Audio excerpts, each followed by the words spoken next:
Stuck. And here is the part that makes no sense to you. You did not give up. You gave everything. The hours, the standards, the years. You outperformed every room they put you in. So why does it feel like the walls are closer than they used to be? Everyone assumes stuck means you stopped trying. The most stuck people I know are the ones who tried hardest.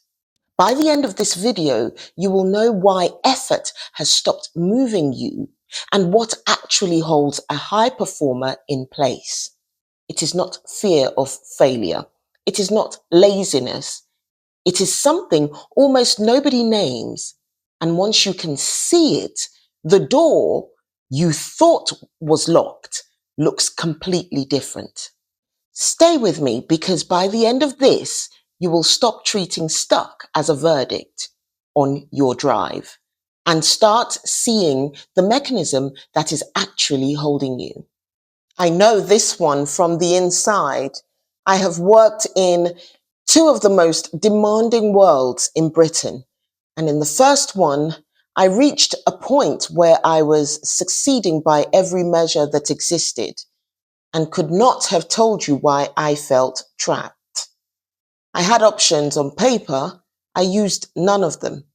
And I told myself what you may be telling yourself right now, that it would be reckless to move, that I owed the room more, that the problem was probably me. It was none of those things. Let me show you what it was. Here is the myth, said plainly, that stuck is a performance problem, that if you were sharper, braver, more disciplined, you would have moved by now. So you respond the only way you know how. You work harder, you raise the bar again and again, and the room does reward you. It promotes you, but every reward moves you further along its track and makes leaving the track more expensive. You are not standing still, you are moving faster and faster along a line someone else drew. Now, let me be fair to the obvious answer first. Sometimes staying is arithmetic.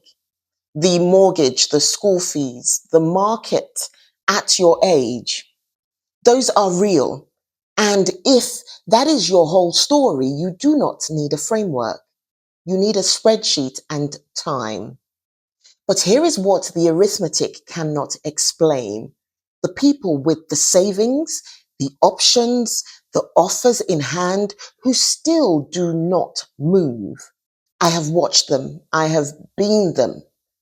When the math says you can and something in you still will not, that is where the real answer lives. The more you invest in a role, the more the role shapes who you believe you are. You did not just build a career, the career built you back. And somewhere along the way, leaving stopped feeling like a decision and started feeling like a loss of self. I will be honest about what believing the myth cost me. Years. Because I kept treating an identity problem as a performance problem, and no amount of performing touches it. You cannot outwork a door that is locked from the inside. Try this. It takes 10 seconds and it never lies.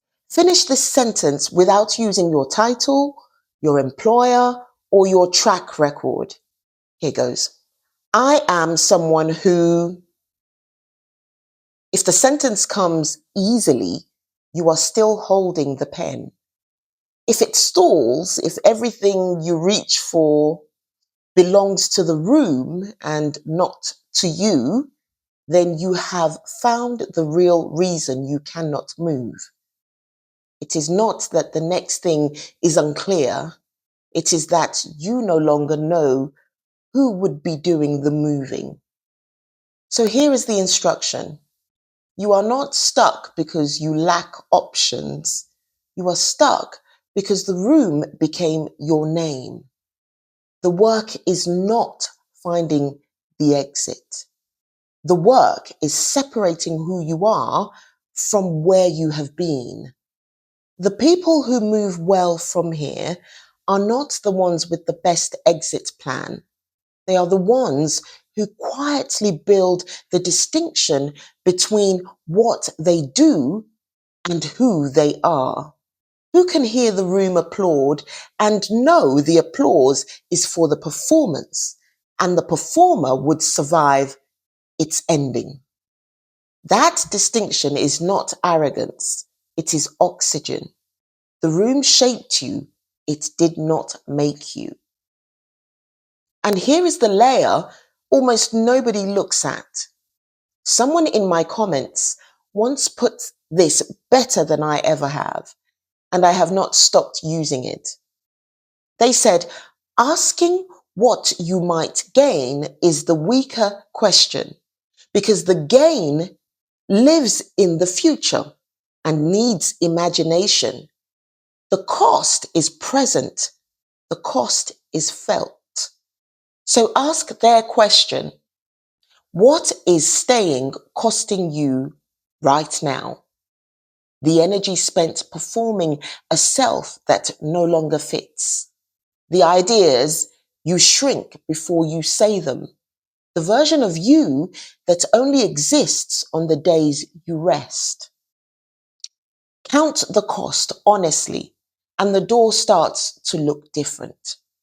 If something in you just exhaled, subscribe, because this channel exists for exactly this, the space between what you have built and who you are becoming.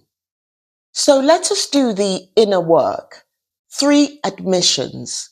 1, the room served you once, it may not serve you now. Both of those can be true.